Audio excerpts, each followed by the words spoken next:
Hello Internet, I am Firebolt. And I am the Orbiter. And welcome to 80 Days Part 2. You join us in Vladivostok as we've just crossed the first big leg of our journey. Well, it's fucking hot here. Yeah, I imagine it's not in Vladivostok. Probably not. You're a twat. So are you. If I sound a bit bunged up, because I am, because it's pollen going around and I've got hay fever, so... Aww. If I'm sniffling and that annoys you, then deal with it. Go watch something else. No, don't say that. Anyway, Vladivostok. Without further ado. If you can't remember, I'm narrating and being Passepartout, and the Orbiter is being everyone else because I thought it'd be funny to hear him do accents. I can't. That's the point. Anyway, the military port of Vladivostok looked out over the calm black water of the Sea of Japan and was populated largely by sailors of the Far East Fleet and a mix of Chinese, Korean and Russian residents. Do you want to go to Sailor Town? We might find some boat people there. Go on then. I visited That place. Matroskaya Sloboda, Sailor Town, a hastily constructed set of low buildings sprawling out from the harbour. Sailors drank lemon tea or vodka in every doorway and talked only of one thing, the possibility of war with Japan. Ooh. I sidled over to... Yeah, it's going to be a female communications officer, really, isn't it? When you're given a choice between a young man worse for drink or a female communications officer. Yeah, she seems like she might be more useful. I sidled over to a female communications officer who sighed heavily. It is the railway. Japan fears how close Moscow has become. That sounds vaguely positive. The whole world is growing smaller because we're trying to get around the world, so... Yeah. The whole world is growing smaller, I observed. You, I believe, are doing a Russian accent here. Am I a Russian female communications officer? You don't have to sound like a Russian woman, just try and do a Russian accent. No, I can't. No, there's no point. I might as well just do it in my own voice, because... Fine. Yes, just so. Britain and France have their empires in Indochina, and the Tsar is looking eastwards as well. After all, on a clear day, you can almost see the shores of Japan from here. A sobering thought. The thin evening light had begun to darken by the time I made it back to my hotel. But my adventure here was far from over. An imposing Imperial Army officer accosted me in reception and subjected me to a thorough search. Thorough? It'd probably be best not to anger this guy, because he's probably a bit of a dick if he's a part of the Imperial Army. Probably. So let's say I gave no objection, and he studiously went through our cases and my pockets. Although, of course, he found nothing seditious. Vladivostok is a closed port. That's a German. Jesus Christ. Did I do German? I was trying to do that the other week. And you did a semi-decent German accent then, he declared. You will be held while a decision is taken in your case. Please continue. That probably means we're going to be delayed a bit, because they'll want to find out why we're here or something. Okay. Essentially, we're being held in customs just for being here. There's nothing wrong with us. I pleaded with him. Okay. I pleaded with him, but I may as well beg the thunder not to roll. And so it was that we came to spend 4 nights in a Russian military jail. Not an experience I would recommend, even for the hardiest of travellers. Yeah, we'll gloss over that bit. When we were finally released... Don't drop the soap. It was without much discussion. We were pointed up to the docks and told to leave, and quickly. Well heeled. We'll have to explore, try and reach forward. Right, so what options we got? Right. So, this is jaunty. I spent a few hours in exploration, learning ways in which we might travel onwards. Okay, so we can go to Yokohama, we can go to Pyongyang, or we can go to, I think that's Beijing, though that seems slightly the wrong direction. Yeah, if we're trying to go around the world, then... Yokohama seems like a good idea. Yeah. Yeah, we can afford that. That's fine. I thought that said £3. 2 days. They're asking for £1,000 to skip it forward, so... Oh, shit. We'll just have to wait the 2 days. We can sell some stuff in the market. Maybe. We've got a fair amount here. Balalaika's Where did we get a balalaika from? The Russian soldiers. I was going to say that's a bit Russian. I thought they said foreskin hat. I was like, what? Some of this stuff is worth a fair amount. Can you imagine Patrick Stewart wearing one of them? Sorry, carry on. Disturb me sometimes. Easily done. Do you want to sell stuff to try and speed that up? I think we should, yeah. Do you want to just wait? I don't know if we could sell enough to get that sped up. Oh, well, just wait then. As long as we're not running short of time. What happens if you reach 80 days and you haven't got back home yet? You still have to try and get back home and then just sort of go... Sorry, I'm late. Yeah. But the Pacific leg is one of the most difficult ones, I think. Oh. Because that sea just fucking... Do you literally have to just sit here and wait for the time to tick over? No, you can wait in a hotel. I've gotten, I think I got cholera once trying to cross. That's My ship crashed once. There was a murder once. That's vindictive. That we got blamed for. I don't know which one we'll get. What should we do? We should probably make sure that he's nice and healed up for the long journey across the Pacific. Yeah. I afforded my master every service. Every service? Well, every service a valet would give. Okay. Like shaving and tea. Anyway, we'll need to wait another day. Shaving and tea. Before retiring, he's fine. So we'll just get a little extra money. Good idea. Earning £70 in fees and tips. I discovered from her that the fastest way to Hong Kong is via Beijing.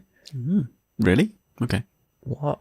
But only later that I made a shocking discovery when I returned to our room and looked through our bags. I found the teardrop sapphire had disappeared. I'm assuming that was one of our belongings I forgot. Yeah, I was going to say, did we have one? Do you want to hunt ourselves or get some help? That's wrong. It says I stopped and nearby. I did notice that. I was going to say, but hunted high or low. Yeah. But all I found was a black rose horse laid with care across my pillow. That's the thief that's been following us. She was on the train from Paris and she gave us his cigarette case. Should we lift it up gently or throw it quickly from the window? Why, is it going to explode or something? Lift it up gently, I don't know. It was the exact cousin of a rose. How do you know? I'm assuming it just looks very similar. By the man on the train from Paris. I could not believe it. We had fallen victim to none other than Europe's most notorious jewel thief. And I saw Monsieur Fogg. Do you want to tell him? Yeah, go on then. I informed him of the incident, and he nodded deeply. The Black Rose, he remarked. You must keep a tighter watch on our things, Passepartout. I would dislike us to become figures of interest to such a character. Your funds have gone up somewhat. What? Have they? Is that because you earned 70 quid? Yeah, I think so. I forgot about that entirely. We should be leaving for Yokohama on a Korean ship. Let's embark. We'll need to be making money for the Pacific journey. So we might need to sell like an entire case. Can we earn some money on the ship, or...? Possibly. We avoided the Russian military ships and instead took passage on a Korean vessel crewed by a mix of Koreans, Mongolians and Siberians who regarded Monsieur Fogg with grave curiosity. Why does he wear that hat? What is that?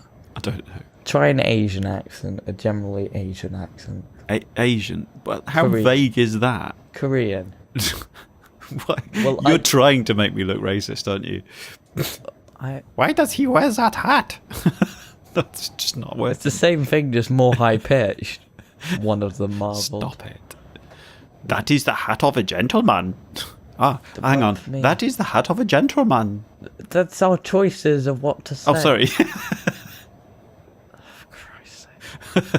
That is the hat of a gentleman, I informed them curtly. Don't think much to your accent. English gentleman who is the most refined of the breed. Oh, well, thank you. They continued to goggle at my master in mild disbelief until he retreated below deck with the slightest of furrows etching his brow. How very eloquent.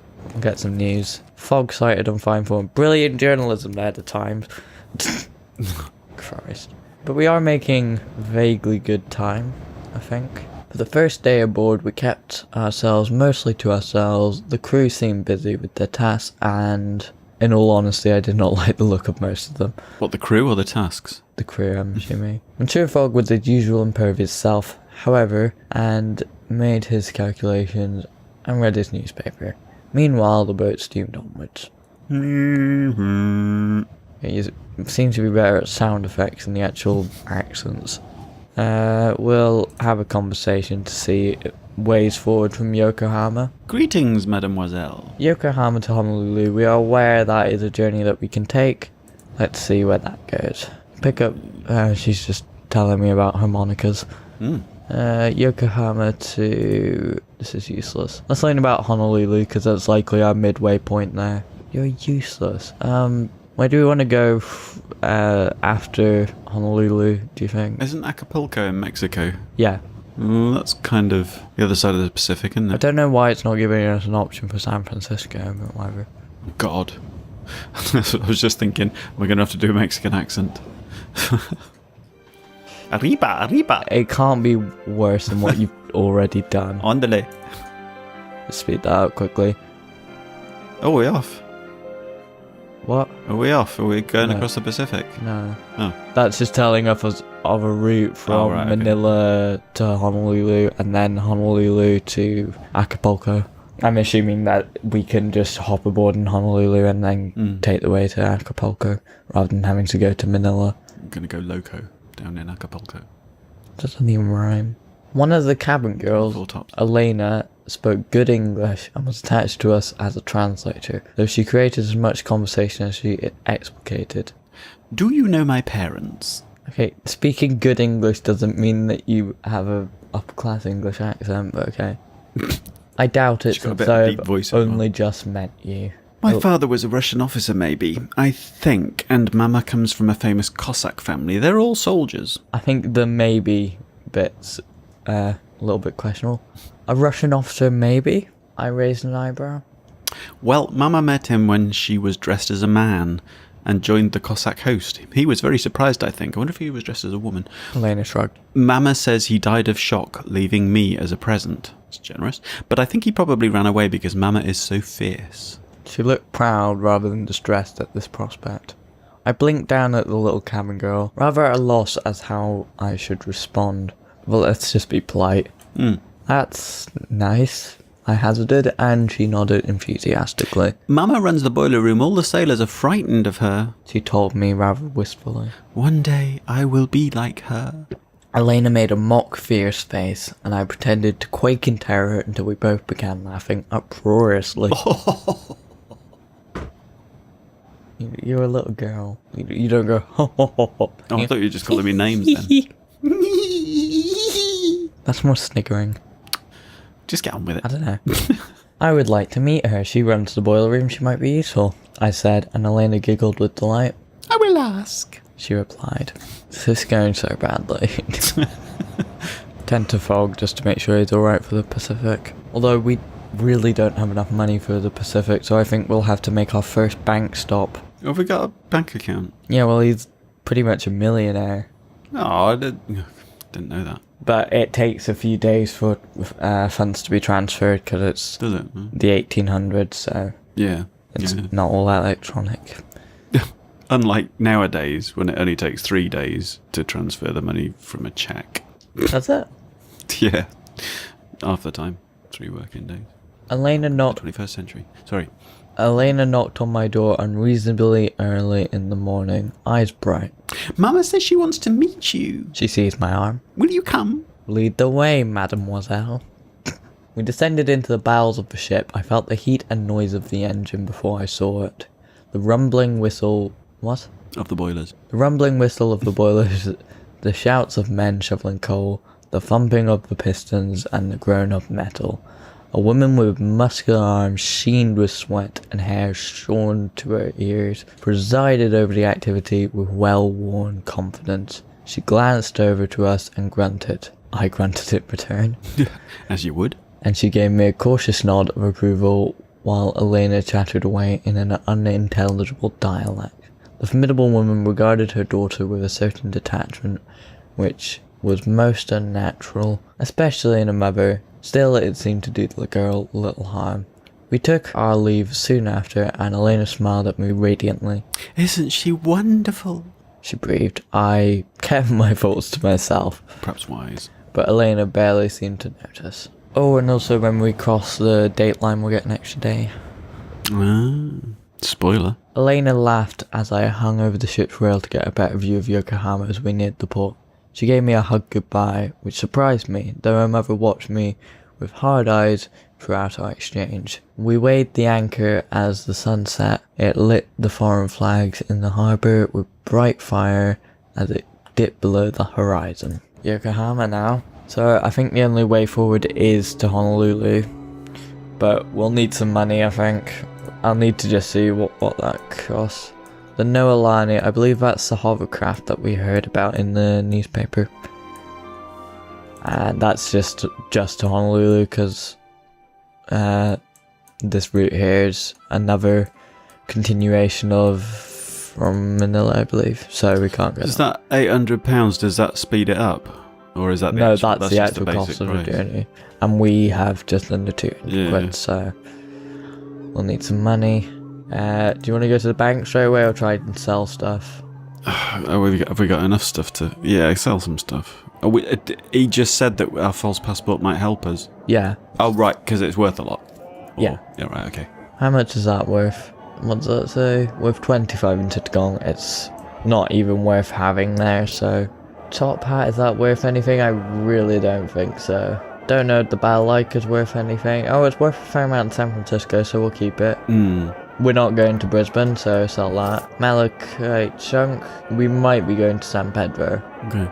But we'll still need to go to the bank, because I don't think we can get that kind of money that way. There we go. Monsieur Fogg looked up from his ledger. We are due a visit to the bank, I think, Passepartout. I regarded the bank as we entered. It was a small affair but efficiently looked after, and we were quickly seen to. You wish to withdraw funds? Brilliant Japanese accent. Oh, sorry. We were told. I warn you, it may take some time.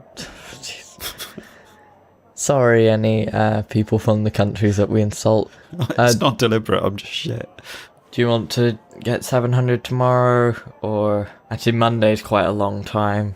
Yeah. That's Thursday, so we'll get 700 tomorrow. That's right. We require £700, I said. I will have to communicate with London first, of course. I should have a reply tomorrow. Jesus Christ. It seems. Monsieur Fogg remarked as we left. We have some time to dispose of. So we'll just spend that exploring a bit. We have another route to Manila. Oh, that's just from Yokohama. I believe we have a route to San Francisco there, though. It's so zoomed out that I can't see, though. Does look about right. It was hard to believe that Yokohama had only relatively recently opened to foreigners. There was an entire foreigners district not far from the waterfront, where it was common to hear Chinese or Russian as Japanese. There were several varieties of English to choose from as well, though Monsieur Fogg would have barely deigned to include the nasal tongue of the American merchants. I noticed a Japanese man watching the scene with a look of intense concentration and scribbling a sketchbook. What are you doing? God, you're nosy. He jumped and left a smear of ink on the paper. He looked up, clearly irritated.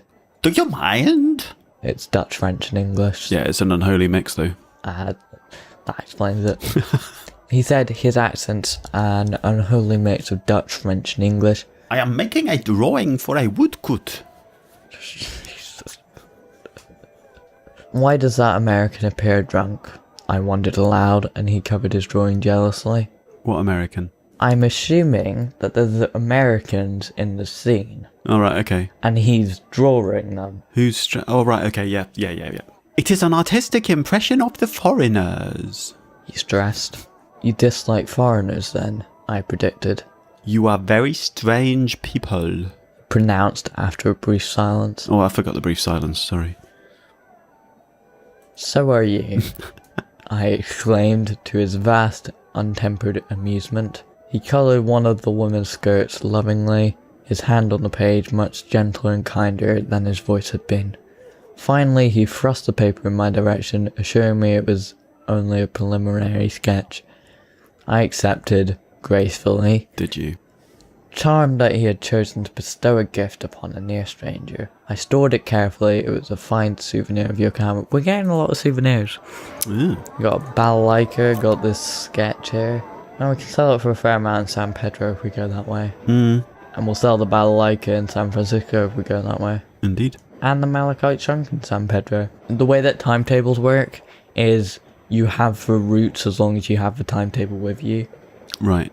But if you actually just learn the routes, then they'll whip you through the rest of the game. So we'll keep that just in case we head that way and end up trying to cross the Atlantic that way. But when is the Honolulu thing?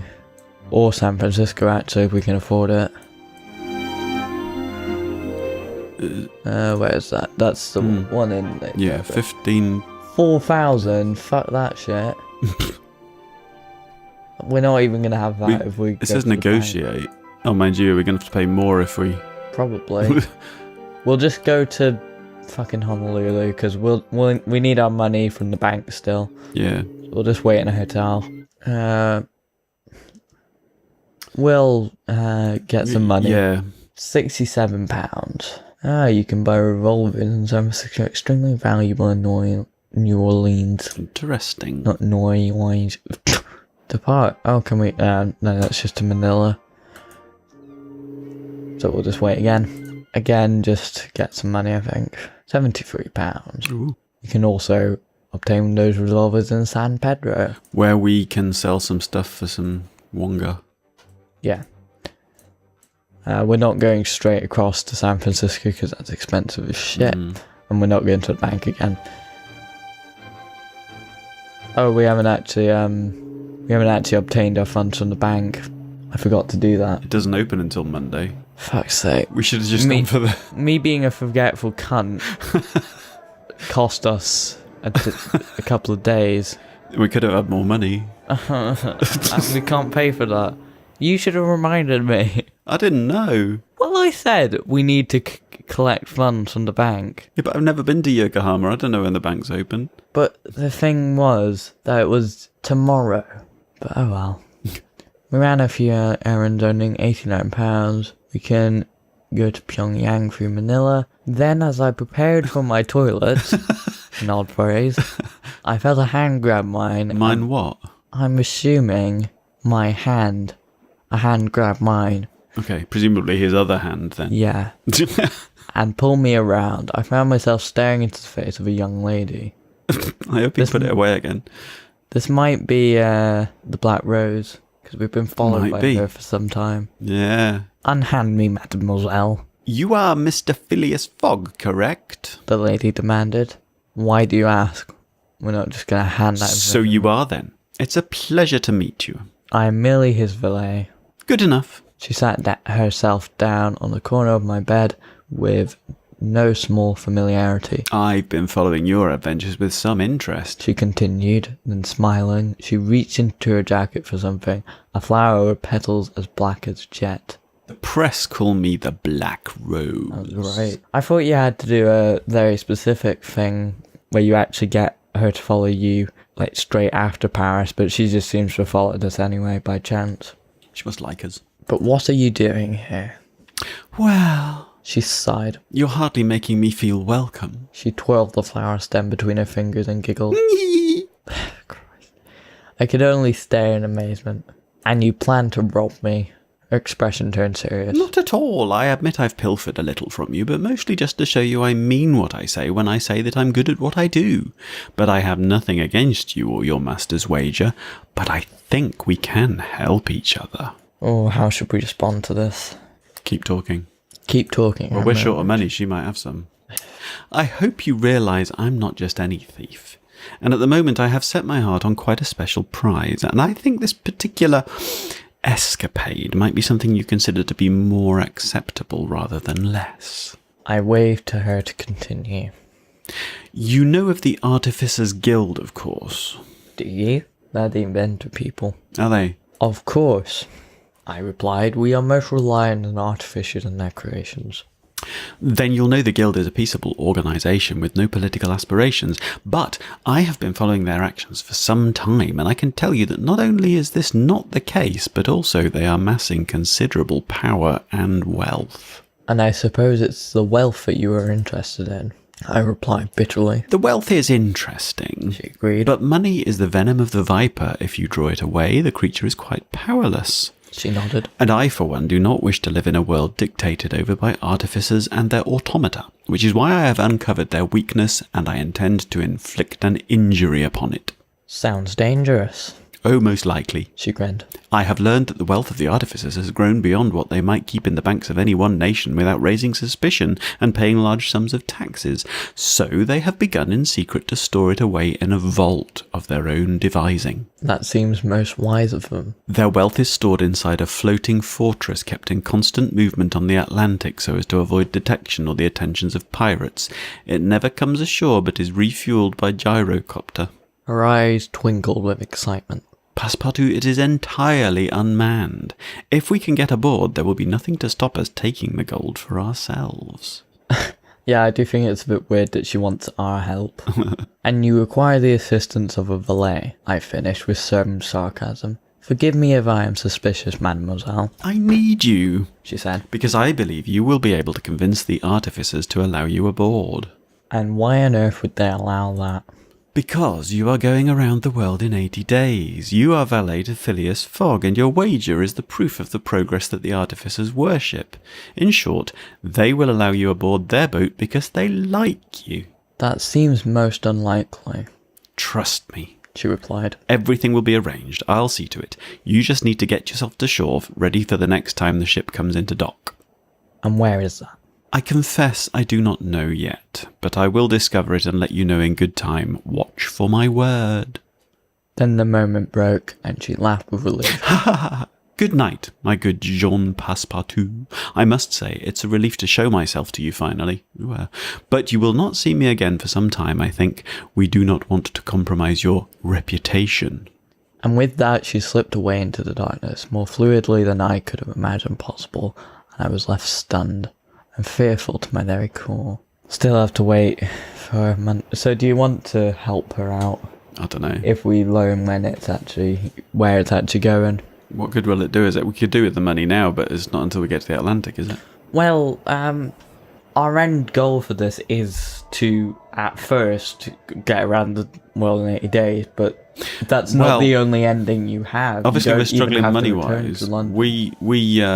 We're going to need money to get back to London anyway. What I'm saying is, if you help her out, that could end the game without you actually finishing the wager at all. Alright, okay. Because you'll just join her on her adventures.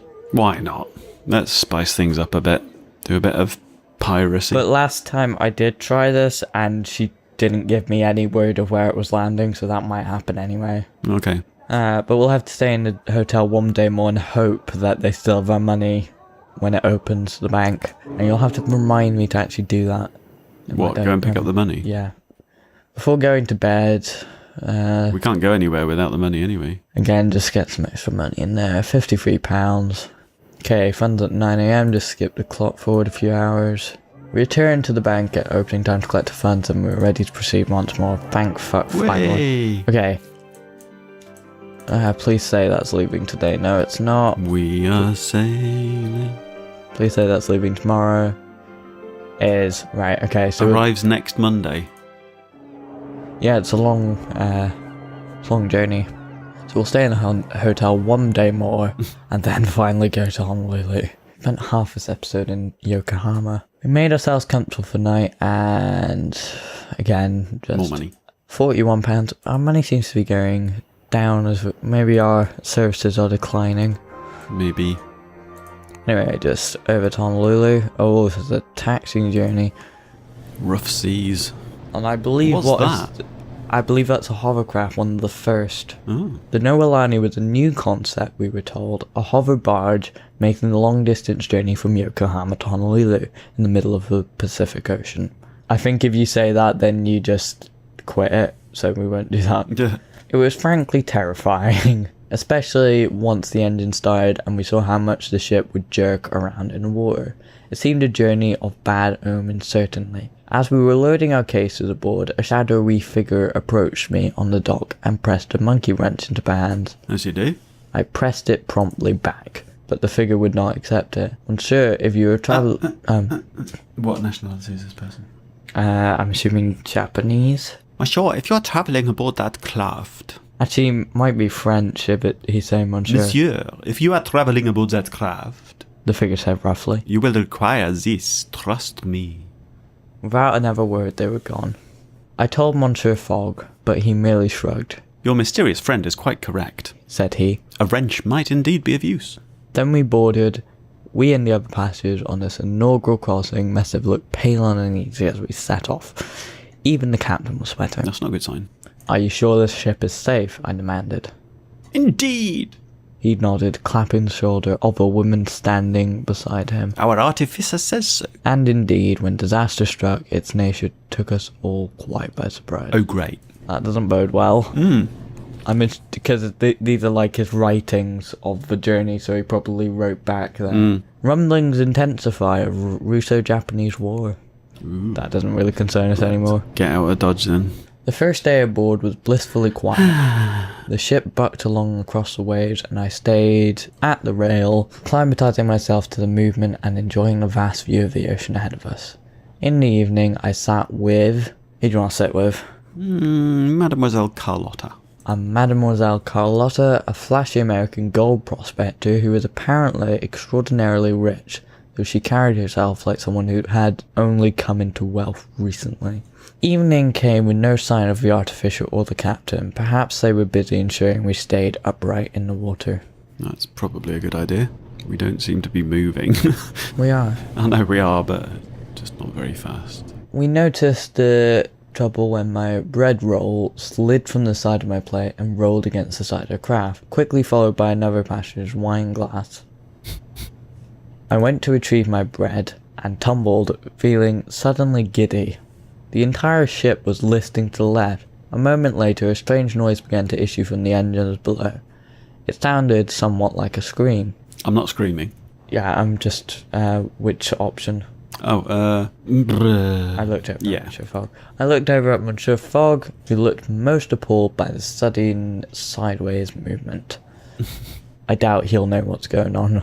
No. I stumbled to my feet again and made for the exit from the room. The shrieking noise from the engine stopped, but the boat did not right itself. Passepartout, perhaps it would be useful to ascertain the cause of this misalignment. Yes, monsieur, I replied. I headed from the dining car to... Who do you think? The engine room. To the engine room to find our artificer. Negotiating corridors was a difficult proposition due to our stubborn tilt, but we were, I could sense, slowly moving back to upright once more. Perhaps we were not about to sink after all. Suddenly, Mademoiselle Carlotta leapt into my path. Passepartout! She hissed. Mademoiselle, what is the matter? I demanded. I have just come from the engine room. She replied, her expression aghast. And Passepartout? She stumbled, her voice a tremor. Mademoiselle, tell me, please. It is Madame Choux, our artificer. Passepartout, she is dead. Very tremor there. What? That's... Sorry. Passepartout, she is dead. Whatever. I hurried to the boiler room, and it was true. Madame Choux was not only dead, the circumstance told a clear story. She had been murdered. Ooh, it's the murder. Dum, dum, dum. And I didn't actually solve this when I did this, so I had no idea who actually did it. The weapon lay close by from the doorway. Mademoiselle Carlotta breathed. That monkey wrench, Passepartout, it is yours, right? We've been framed. I looked down at it. Funny, at first I had not recognised it because of the blood pooling around it. But how did it get here? But how did it get here? I whispered. Sorry. But how did it get here? I whispered. And what are you doing here? Mademoiselle Carlotta replied equally quietly. She took a step away and quite suddenly fled from the room. I was left with body and weapon and a terrible anticipation of what would happen next. Oh dear. I will see what the news is. Mormon Desert Railway is faster, cheaper, drier. We'll have to remember that then. Well, it'll tell us so. Ooh, that goes from San Pedro. We'll probably take that. If we can get there from San Francisco. Or from Honolulu. Oh yeah. The next day, the investigation, such as it was, began in earnest. The captain demanded to talk to everyone, but of course everyone had an alibi. I think this is just a list of things. Yeah. The time of death was declared by Monsieur Jaffer as being 2 or 3 hours before the body was discovered, based on experience and the temperature of the corpse. But I am no doctor. He added. There is no doctor aboard, I reminded him. Nor is there a detective. He said. I am retired with good reason. The manner of death was quite obvious, and had been confirmed, Surely it would have been a noisy affair. General Peters remarked. Did anyone hear anything? No one had. Indeed, if the ship had not begun listing without its artificer's guiding hand, we might not have discovered poor Madame Chu for several hours more. The scene of the crime could not be sealed, because the crew needed access to the boiler, which was still making curious noises. At least we were fully upright once more. There was no doubt the culprit was still aboard, but there were no clues to suggest who it might be. But the weapon that belonged to us and had been spirited out of our own locked cabin, That the captain huffed, is the only piece of true evidence we have, Passepartout. Where were you and your master at the time of the crime? Let's tell the truth. Yeah, let's do that. I told the truth. I was taking a turn on the deck, alone. My master, I believe, was in the drawing room. Also alone. Monsieur Fogg put in helpfully. The captain nodded. It does not look good, gentlemen. We are quite innocent, I protested. I believe you, The captain replied. which leaves me at a loss what to do. Our course is simple. Monsieur Fogg said directly. We are in the ocean. There is nowhere for us to run, therefore no need to imprison us. Here is our offer. Let us discover the true culprit by the time we reach port, or you may arrest us for the crime. I could have throttled him. He gambled now, not with his fortune, but with our very liberty, and most likely with our necks. The captain nodded. Very well. You have until we dock. Once he was gone, Monsieur Fogg turned to me. Passepartout, our situation is desperate. You must uncover the truth. How am I to do that? I demanded. I suggest you ask people things, and see what occurs. There were only a few days remaining. I drew up my list of suspects and got to work. There was no time to lose. We'll get some news again. That's just telling us of our hovercraft leaving. Which we kind of know about already. Yeah, because we're on it. I began my investigations. Okay, now this is important what order we do this in. Okay. Possibly best to start at the scene. Hang on a minute. What? Wasn't one of the options earlier on that Monsieur Jaffa was the only one in the room when we went off to... In our dining carriage. Yeah.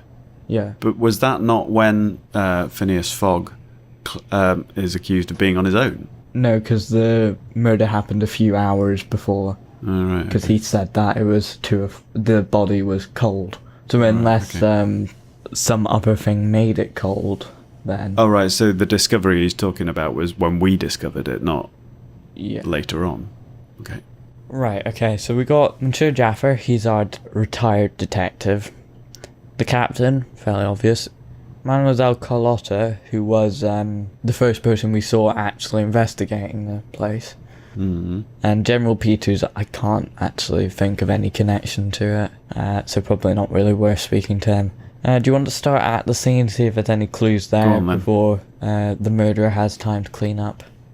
True. I began my investigations at the scene. Several feet had trampled through it by now, of course, and there'd been ample chance for the murderer to come. Yeah, they've already had a chance because it's been a day. Even the dust had drifted away through. Let's go for perhaps there was something small they had not considered. No, let's try and picture the crime. I think that might be useful. Oh, we have a disagreement. Okay, but if we fail, it's your fault now. I don't think that's fair. I stood trying to imagine the crime. Madame Chu had been working, no doubt, at the machine. Her attacker had come up behind. It would have been quick, but no doubt the madam would have cried out. So, either she died quickly, something masked her noise, or it's just too large for anyone to actually hear her. Yeah. What should we say here? I don't see what help feeling sorry for her is going to do. So the boat was large, but not so large that we should not have heard the cry. Suddenly the boat listed, and the machine made a squealing noise. That's the one that we heard when it started listing beforehand, though not as loud as the one the other day. Okay. A valve opened, and a blast of cold air shot out across the floor of the boat. Then the flap closed. The boat tilted back upright, and the cold air spread away. Presumably it was some regular function. Presumably it was, yeah. That helped to keep it upright. The exact workings were artificial beyond my skills, of course.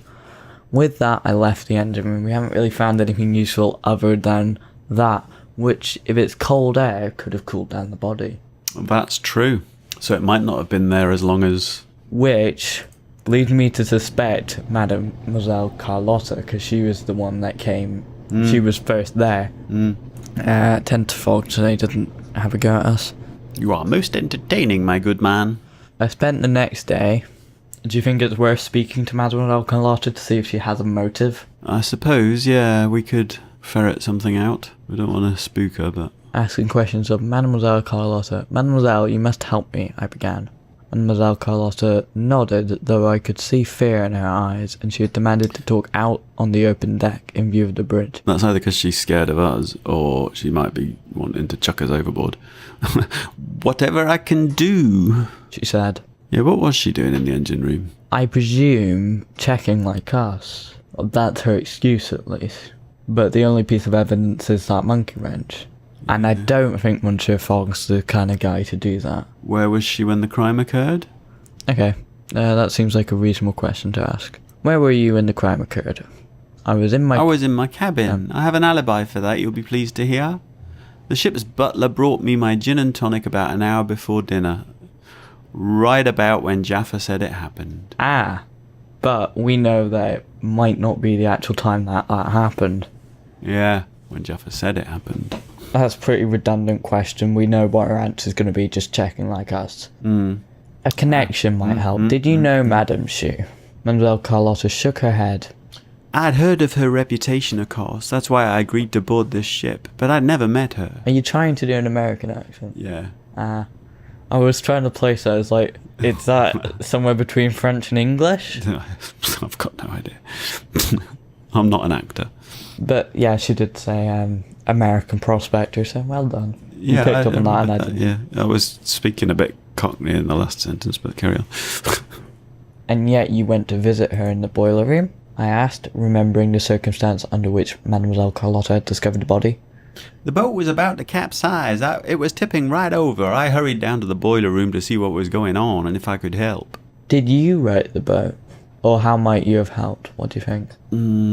Did you right the boat? Sure. I did, as it happens. She said. There's a valve which was stuck. I opened it and the boat settled once more. Oh, the valve that has cold air coming out of it. Yeah. So you know how the boat works. She does. No, only the artificer knew that. I just know about one simple valve, that's all. She folded her arms suddenly. But what about you? Where were you when it happened? What's I? We've already said that we were taking a turn on deck. But taking a turn on deck, I told her. But you seem determined to find someone to blame. Goodness, Passepartout, does the captain seriously think you did it? Never mind my predicament, Mademoiselle. It is a terrible thing to be accused of that which you did not do. What brings her aboard? That might be interesting. She shrugged. I made my money in gold on the west coast of America, she said. Now I own a small shipping line, but it's a hobby, really. She could be going to lose money over that. Ah, a motive, perhaps. Yeah, she's trying to, maybe... And what brings you to this boat? Maybe she capsized it, not put it right. Maybe she was trying to... Well, if the artificer is the only one that truly knows how it works, then perhaps that's just destroyed the competition. Yeah, that's true. That's also true. And what brings you to this boat? We need to pursue this line of questioning. Research. She replied with a sigh. I was going to make an offer to buy her whole fleet, but I don't think that offer would be worth very much now. Well, that's convenient for her, isn't it? Have you lost a lot of money? So either she's trying to take out a competing line. No, though I have not earned any either. Or she was trying to go into business with her originally, then after not getting anywhere, decided that the only way for her company to survive would be to take it down. So what about Madame Chu's reputation? Well, at least we'll find out what she thinks of her. She is a one-of-a-kind. A new Savar car. This hover ship is her own creation and there is nothing else like it anywhere. It will revolutionize international trade if it's successful. I thanked her for a time. Had I learned anything? I could not be sure. That night I remembered to adjust the pocket watch that we had crossed the international date line. We had gained ourselves a day. I wonder then if time zones apply. Well, is the day going to go back then? It went forward. No, I'm back. We just were passing time very quickly. Oh. Because otherwise it would be a very slow game. A few days down, I felt I had learned very little. Or if I had learned a lot, I was too confused to see it. To try and clear my head, I spent a few hours... Right. Now, Monsieur Jaffa is a retired detective. I think he might be useful, and especially trying to get clear that time of death thing. Yeah, and he seems to like us as well. I'm sure you must help me. Jaffa smiled thinly. I am retired, Passepartout, and not entirely through choice. But you are the most qualified person aboard. Compliment him. Perhaps. All I can tell you is to consider the circumstances closely and remember most people are not particularly good at lying. I don't think he did it. Nah. Let's thank him for an advice. Yeah. Try and get more. I left Jaffa at the rail contemplating... That was useless then. We could have asked more of him. We could. Oh well, that was a waste. Oh, and I think we're just about to come into port. So Oh shit, we're going to get arrested. Well, if we use the evidence that we have gathered, we can find out what's going on. The only evidence we have is for Mademoiselle Carlotta, so I think it's her, but we need to come up with the right set of answers to get her convicted. Yeah. To convince the captain, or to get her to confess if she did actually do it. What is General Peter's alliances? What's he? Is he just a passenger? We'll see about him, because that might be something that we don't know about him yet. He was a retired army man who had served in Voltaire and now was spending his later years touring the Pacific Islands collecting rare birds. Okay. These he kept in little boxes, stone dead. It seemed a curious practice to me. I just want to watch Monty Python now. He's not dead, he's resting. Let's ask what he thinks about other passengers. Go on then. I asked him about the other passengers. We're most interested in Mademoiselle Carlotta. Although the captain might have done it, I don't know. He might. Although I doubt he would give us that chance. What would his motive be? Yeah, it's his own ship. Yeah. So unless it's a personal disagreement, which I didn't see any signs of. What's your opinion on Mademoiselle Carlotta? Well... He tugged at his collar. I must say... Jesus Christ. What of her character? What? Innuendo here. What of her character? Oh, what of her character? Yeah. What? Right. Is that him saying that? He's saying, well, he tugged at his collar, I must say. He's talking of her appearance there. Okay.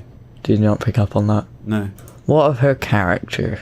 Well, I don't know. She seems a very together sort, doesn't she? She is a millionaire, they say. He glanced momentarily at his boxed birds, and I confessed I shivered. Ask about the captain, maybe.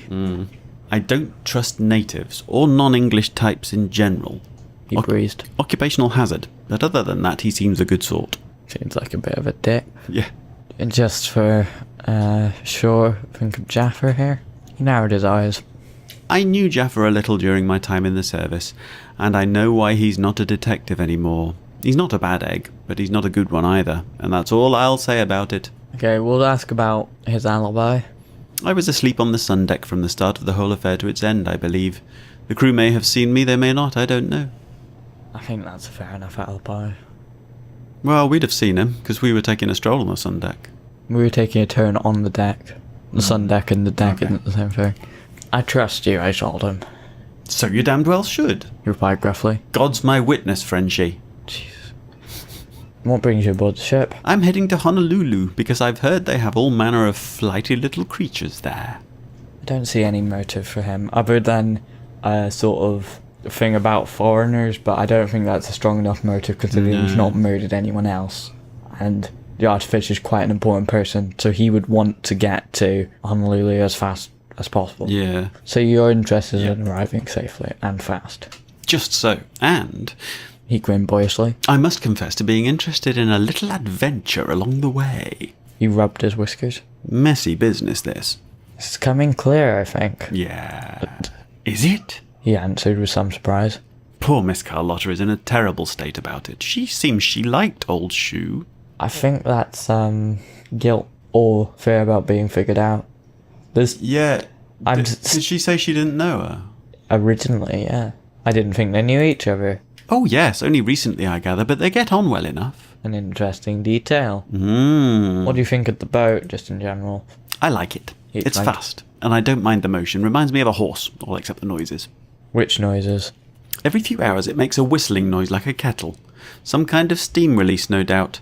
day and night. It's infuriating. I think that's a key clue, because everyone's mentioned it, I think. Is that the valve opening? Yeah. I bid the General farewell, and he threw me a salute. Don't like the French as a rule, He remarked. but you're a good egg, Passepartout, and I hope they don't stick this one on you. Oh, I'm getting nervous. No. Ooh. Coming into port. Morning came and the shores of Hawaii were in sight. The captain approached, regret on his face, his cap in his hand. Well, Passepartout, Monsieur Fogg, what is it to be? I believe I have a theory, Well, as if you're going to choose the other one. I replied I nervously. am glad to hear it. We will gather everyone together and you can discuss what you have discovered. Very well. Come at once. This is all a farce, I think. Monsieur Fogg touched my elbow as we followed the captain to the drawing room, as the others were called. Passepartout, please be cautious. We are still under suspicion. Do not attempt to bluster or they will think you are guilty. I have it clearly, Monsieur. Yes. I assured him. He nodded and we stepped into the room. Okay. Visibly fretting, again, looking about with clear fear of someone, us finding her out. Let's just clear our throat and begin to speak. Yeah. He looks bored and he looks just annoyed that we're not there already. Ladies and gentlemen, I brought you together because I believe I know who killed our artificer. Of course you know. You did it. The weapon was yours. You've no alibi and you're a damned Frenchie to boot. Thought he liked us. I held up a hand for silence. The key to this whole affair, I began nervously, was... Now, what was it? The time of death. The time of death. Yeah. I saw Jaffer frown sharply. At the time, told to us by Monsieur Jaffer, no one has an alibi for their whereabouts except for Mademoiselle Carlotta, who was in her cabin receiving a gin and tonic from the butler. Any of us could have been in the boiler room, bringing Madame Chute to grief. Indeed, but what of it? Jaffer replied, thank you. How sure are you of that time? I touched her. She was quite cold. What if she was cold for another reason? Like what? A cold blast of air. We're getting somewhere. Nah. He shrugged. It would have to be a very long, very cold blast. Wind through an open porthole wouldn't do it. I held up a finger for silence. Monsieur Jaffer, if such a thing were possible... Then I would not know for certain. A coroner could have said more from the blood, but I could not. If the temperature were not a factor, she could have died any time. I nodded, Okay. satisfied. The next detail, business arrangements with Madame Carlotta. That's important. Yeah. Business Yeah, arrangements with Madame Chute. I saw the captain and Mademoiselle Carlotta exchange sharp looks. As you know, the artificer was the inventor of the ship. You may not know that she was considering going into business with Mademoiselle Carlotta. The captain shook his head. She was going into business with me, and me alone. I tried to persuade her. Mademoiselle Carlotta admitted. I tried to befriend her. I would have succeeded in the end, but now there is nothing to buy. And nothing to threaten your business, I suggested. This would have been my business, but I have money. There will be another business. Monsieur Jaffer frowned suddenly and looked up. But mademoiselle, He said, you already own a shipping route, don't you? I own several. I own several. Oh, she snapped in return. I looked around the room. Let us consider... Oh, what next? Have we got a theory about the lack of a scream? It did say that the cold blast of air was shorter when we were in the boiler room. Oh, hang on though. Maybe she did scream, but maybe it was when the steam valve was released. Yeah, So maybe that masked the scream. that's what I'm thinking. Yeah, the lack of a scream then. We can get to the personality next, can't we? I saw people sitting up sharply. We all saw the unpleasant manner of Madame Chute's death, but none of us heard it. I began to wonder how could that be. It was no doubt, sadly, rather brief. That is not the important point. It's not. I replied. The killer covered her mouth. I shook my head. Yeah, because Mademoiselle Carlotta wouldn't have been that much stronger than her. The only person that could have done Here we that go, was here we go. General Peters, It's exciting. but he doesn't have a motive Yeah. or any opportunity, I don't think. It is simpler than that, I declared. We did not hear her scream because there was another louder noise. I hope we're right. I hope so. This seems to be going in the right way. General Peters sat up sharply. The whistling He declared. from the engine. I nodded. We're getting somewhere. The captain turned to him with a frown. It's true that when the boat rights itself it makes a squeal, but it's only for a moment. Not enough to cover a scream. Not enough time for someone to be attacked. Unless it was perfectly timed, or what have the both listed further? It did list Yeah. further, didn't it? True, the cat. True. Oh, sorry. Then it would need to do more to upright itself, and it did list very far. Captain said. But later. It tilted when we found her, not when she was killed. I allowed that fact to sink in. So then, this is... Do you want to go into personalities? We might want to look at Manuel Carlotta's fear. Go on then. General Peters shook his head. What would a valet know of the human mind, eh? Much less the mind of a murderer. Ah, she's most calculating. I believe that is a good point. I am. But you have to be when you are rich. I could not argue. Monsieur Fogg gestured me to continue. So then, this is what we have discovered. The watching faces were silent with expectation. I believe I see. Monsieur Fogg interjected suddenly, a hint of a smile on his lips. You are suggesting the murder did not occur when Monsieur Jaffa believed, but later. A blast of wind cooled her down? Is that your theory? I told them about the steam valve in the engine room, and how, when it squealed open, it pumped cold air across the floor. With enough gas released, I believe it might be able to cool a body sharply. While also making a loud enough noise to muffle a scream. This crime was committed by someone who understood the engine. Yes. Someone capable of blocking the valve to build up the cool air and pressure side in order to release it with a loud enough noise that they could commit their heinous act in secret on this tiny boat. And they planned to cool the body and confuse us about the time. Monsieur Jaffa cried. That is most cunning. They are a most cunning agent, I agreed, with no small knowledge of the workings of the ship. I wheeled around. Are you not? Mademoiselle Carlotta. Yes, I think we've got a solid... The effect was immediate. Carlotta was up on her feet. Just because you saw me outside the engine room, Passepartout, doesn't mean to say... We'll go with this. Yeah, well, she did, yeah. Did you not tell me yourself you righted the ship by opening the valve? I replied. But the ship righted itself several minutes before we met. This whole chain of argument was going somewhat to my head. I waved a maniacal finger in the air and pointed sharply. The whole event was prepared and executed by you. Meeting me in the corridor was sheer bad luck. Should we leave that on a cliffhanger? Or do we want to conclude it? Oh, I don't know. There was a pause. Well, we're not going to finish the game in this episode, are we? No, but we did plan 3 parts. Yeah. I don't think this saves its progress in the text bubble. Right, okay. So we shall figure this out today, dear listener. There was a pause. And then the Mademoiselle made a bolt for the door. We got it right. The General Peters was on her like a flash. Crack the case. I always knew it would be a foreigner, He said to her. I suppose that is what you Americans want to be, eh? We docked at Honolulu and Carlotta was taken away by local... That's the first time I've managed to do that. Cool. See, it was just my help. Or experience. It's the only options you hadn't tried yet, isn't it? What? She's the only one you haven't accused yet. No. Okay. I've tried to accuse her twice, I think. But I just haven't had the evidence. All right, okay. Will they hang her? I asked the captain, who tightened his jaw. God help me, but I hope so. He muttered. There was no one on this earth like Shu. No one. I nodded and left him to his thoughts, grateful for our liberty, but then he called me back. Passepartout, I'm glad I trusted you. You have proved most astute.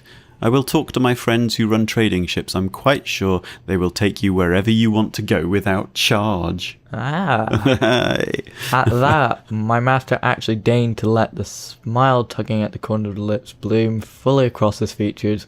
I very nearly fell off the gangplank in astonishment.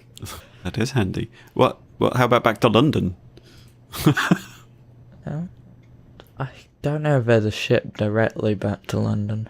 Relations with Fogg have strengthened slightly. Okay, so we will leave off in Honolulu. That's only part of the Pacific journey. I quite enjoyed that, though. There was a bit of murder mystery going on there. Oh, yes. Now then, do we get to see some ladies in grass skirts? Should we see where we might plan to go on the rest of our Pacific journey?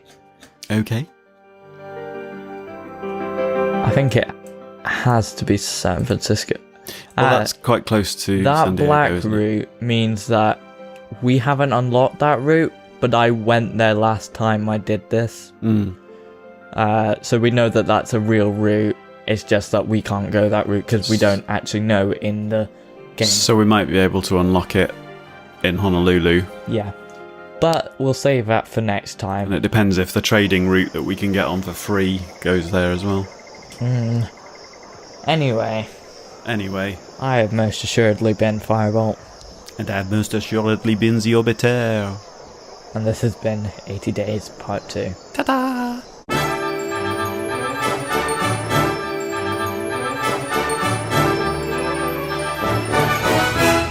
Thanks for watching. We'd really appreciate if you support us on various things, obviously subscribing on YouTube, Twitch, following us on Twitter or Facebook. We have a Discord server that you can join and talk to us and other people, and a website where you can check out blog posts. And obviously this isn't free for us to run, so if you'd like to support us financially, we have a Patreon page where you can donate monthly and get subscriber rewards. We also have a Stream Elements tipping page where you can make one-off donations. The links are all in the description. Farewell. See you next time.